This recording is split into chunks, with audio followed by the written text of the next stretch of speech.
Привет, друзья! Мы на канале Swiss Stitch. Меня зовут Ирина, и это канал о рукоделии и вышивке крестом. И перед вами готовый 9-й день Рождества на моей скатерти рождественской, 12 дней Рождества, которую я пытаюсь вышить, успеть к Рождеству. И в сегодняшнем видео я хотела вам, собственно, показать эту готовую работу, этот 9-й день Рождества, и немного рассказать историю этих 12 дней Рождества, потому что, честно говоря, я когда начинала эту скатерть, я эту историю рассказывала, что это, откуда и как. Но потом по комментариям я заметила, что не все понимают, о чем идет речь, и все думают, что это типа вот этого... Потому что были вопросы, а почему 12, а не 24 дня? Это не календарь предрождественский, когда там календарь с окошками, и детки открывают окошки, и подарочек какой-то получают перед Рождеством, и 25-го уже Рождество, и 25-го они получают большой подарок. Нет, это речь идет совершенно о другом. О чем же идет речь? Если кто не знал или забыл, я напомню, кто не знал, я расскажу. 12 дней Рождества – это 12 дней от рождения Христа. Рождество у нас 25 декабря, и до прибытия волхвов это богоявление, которое 6 января. Последний праздник имел отношение к 3 волхвам, которые пришли поклониться младенцу Иисусу и принесли с собой дары. Вот в этой песенке 12 дней Рождества, а это есть песенка изначально, речь идет именно о подарках, которые преподносят младенцу Иисусу. Это песенка, которая впервые слова 12 дней Рождества были опубликованы в книге в 1780-1783 году в Англии, а мелодия, она еще более старше, она появилась во Франции. И структура самой песенки является такой цепевидной. В каждом куплете, начиная со второго, повторяется набор подарков, описанный предыдущим с добавлением нового элемента. Например, в первый день Рождества мне любовь поднесла куропатку. Во второй день Рождества мне любовь поднесла 2 голубок и 1 куропатку. В третий день Рождества мне любовь поднесла 3 наседах, 2 голубок и 1 куропатку. Ну, вы поняли, повторяется предыдущее то, что было, и прибавляется последующее. И эта песенка, известно, что она использовалась для запоминания катехизиса. И каждый подарок символизировал что-то. Вот, например, куропатка символизировала Иисуса.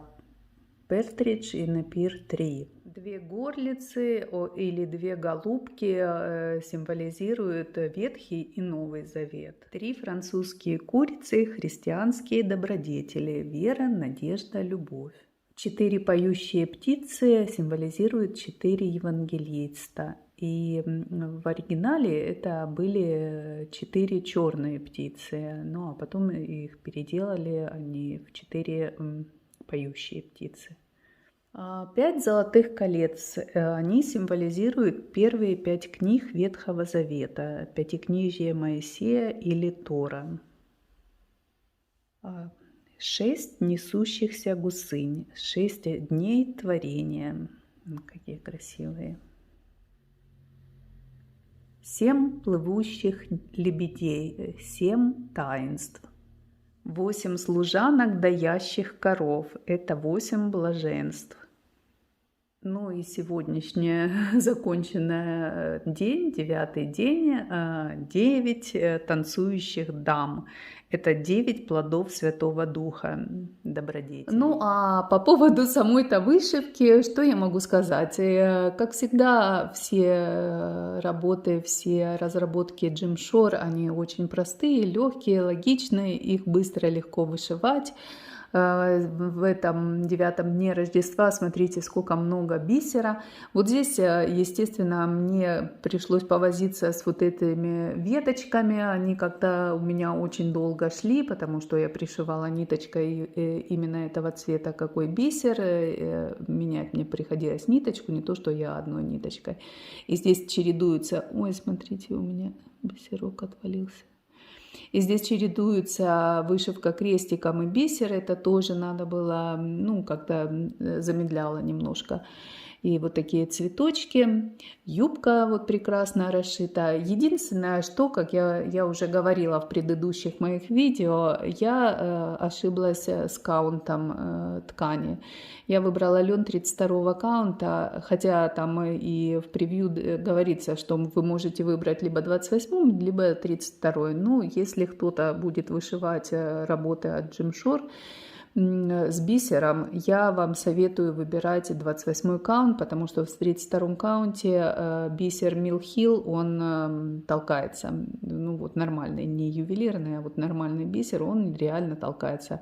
Вот здесь можете посмотреть поближе. У меня здесь в юбочке вот эти цветочки. Вот эти сиреневые цветочки, у них желтые вот такие серединки. Здесь должны было быть 4 бисеринки, эти серединки, но я пришила 2, потому что 4, они туда, их можно было вместить, но тогда этот цветочек терял форму, он топорщился во все стороны, и это было очень некрасиво, поэтому мне пришлось их как бы 2 только бисеринки пришивать. И потом еще была у меня проблема с вот этим воротничком на даме, потому что он должен был вот такой быть как бы ажурный, вот как бы вот такие у него. Я 3 раза перешивала, у меня никак не получилось, и я решила вот оставить вот такой просто как бы, ну, вырез такой получается, что ли.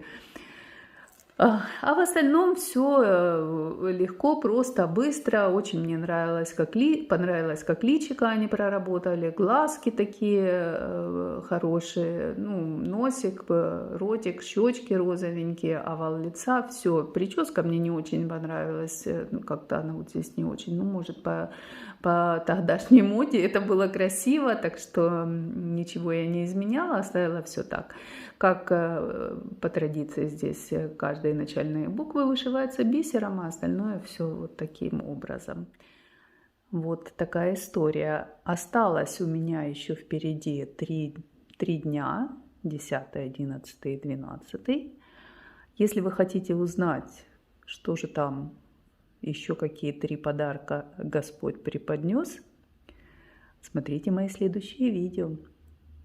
А я с вами прощаюсь. Всем пока-пока.